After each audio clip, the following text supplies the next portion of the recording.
live in a world where everybody is trying to get noticed. Everyone, it seems, is in the business of putting their best foot forward. Have you ever been in for a job interview? You carefully prepare a resume that tells your prospective employer what a wonderful person you are.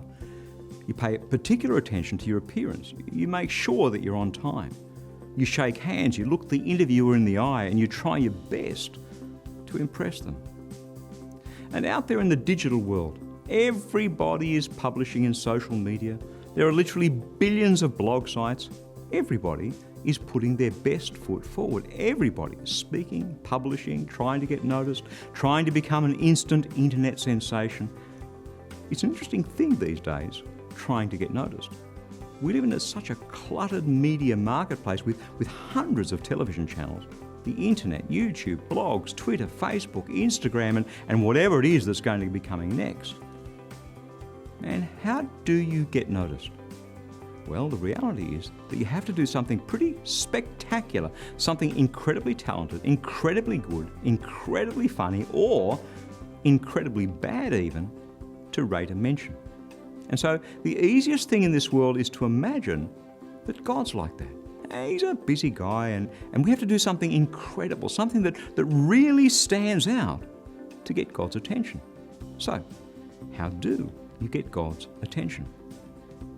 There was a man called Cornelius who was chosen for a special task by God. Acts chapter 10, verses 3 and 4.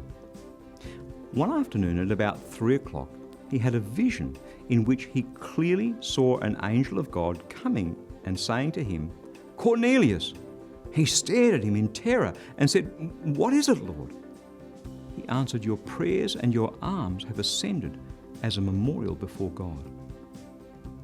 It seems that Cornelius, a Roman centurion, not even a Jew, not even one of God's chosen people, but a Gentile, a heathen, a dog as the Jews used to refer to him as, wasn't so much into the flashy, spectacular, sensational things of getting noticed.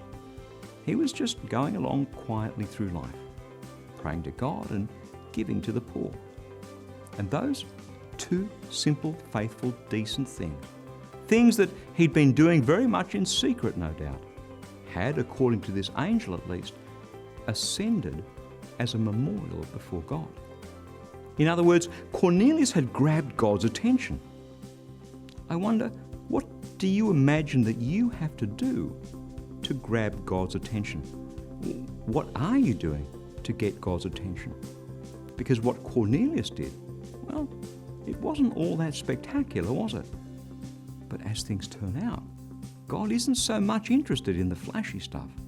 Just the simple things will do him. That's God's word.